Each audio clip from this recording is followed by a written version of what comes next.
और भारत की खुफिया एजेंसियों के सूत्रों ने खबर दी कि कनाडा में पनाह लिए खालिस्तान के समर्थक 25 सितंबर को भारत के खिलाफ खतरनाक हिंसा को अंजाम देने की तैयारी में, और यह तैयारी पाकिस्तान की खुफिया एजेंसी ISI के साथ मिलकर चल रही है। खबर है कि इसके लिए खालिस्तान के आतंकियों का कनाडा में भारतीय हाई कमीशन के सामने रैली निकालने का प्लान है।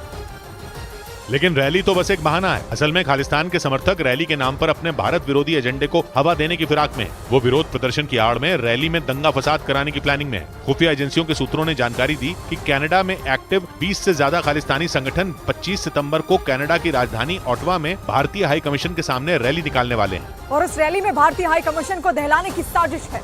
और वो साजिश पाकिस्तान की खुफिया एजेंसी ISI के साथ मिलकर रची गई। इसलिए कनाडा में मौजूद भारतीय राजनयिकों को सावधान रहने की सलाह दी गई। लेकिन माना जा रहा है कि कनाडा की सरकार के भारत विरोधी एजेंडे की असली विलन वहां की NSA यानी नेशनल सिक्योरिटी एडवाइजर है। कनाडा की NSA जोडी टॉमस वहां के PM जस्टिन ट्रूडो की खासम खास है और पिछले साल ही कनाडा की नेशनल सिक्योरिटी एडवाइजर बनी है। और जब से जोडी टॉमस ने कनाडा के नेशनल सिक्योरिटी एडवाइजर का पद संभाला है, वो भारत के खिलाफ एजेंडा चलाने में लगी हैं। जोडी टॉमस खालिस्तान के आतंकियों की समर्थक हैं और अभी जून में ही उन्होंने सरेआम झूठा आरोप लगाया था कि भारत कनाडा के आंतरिक मामलों में दखल दे रहा है। इस पर विदेश मंत्री S जयशंकर ने उन्हें खरी खरी भी सुनाई थी, मगर तब भी कनाडा बाज नहीं आया और जस्टिन ट्रूडो ने अपनी संसद में भारत के खिलाफ जहर उगल दिया। यानी ट्रूडो तो सिर्फ चेहरा है, उनके कान भरने में उनकी NSA जोडी टॉमस लगी है। इधर मुंबई में कनाडा के पॉप गायक शुभ के कार्यक्रम के पोस्टर फाड़ दिए गए। विरोध जताते हुए बीजेपी के युवा मोर्चा के कार्यकर्ताओं ने जगह जगह लगे उनके पोस्टर पर कालिक भी पोत दी। बीजेपी ने उन पर खालिस्तानी समर्थक होने का आरोप लगाया और विरोध प्रदर्शन शुरू कर दिया। इस दौरान बीजेपी के युवा मोर्चा के कई कार्यकर्ता कनाडा के पॉप गायक शुभ के पोस्टर फाड़ते नजर आए। साथ ही मुंबई में कई जगह पर उनके कार्यक्रम के पोस्टर लगे थे जिन पर कालिक पोत दी गई, क्योंकि उन पर खालिस्तानी समर्थक होने का आरोप लगा।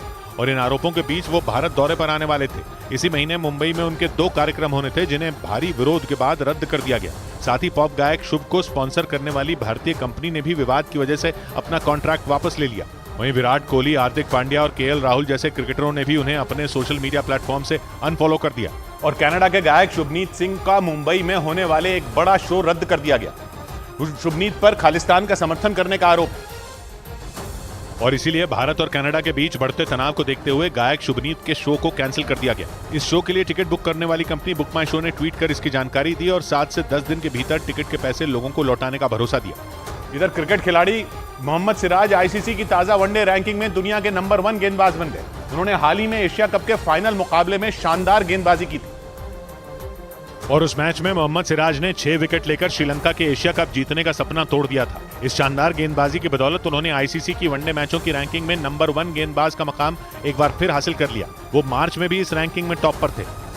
इस बीच अगले साल होने वाले T20 क्रिकेट वर्ल्ड कप के कई मैच अमेरिका के 3 शहरों में भी आयोजित किए जाएंगे। ICC ने इस बात की जानकारी देते हुए इन शहरों के नाम का भी ऐलान कर दिया, जिसके मुताबिक अगले साल अमेरिका के न्यूयॉर्क, फ्लोरिडा और डैलस शहर T20 क्रिकेट वर्ल्ड कप की मेजबानी करेंगे। 2024 का T20 world cup West Indies और अमेरिका की संयुक्त मेजबानी में खेला जाना है और ये पहली बार होगा कि कोई वर्ल्ड कप अमेरिका में खेला जाएगा।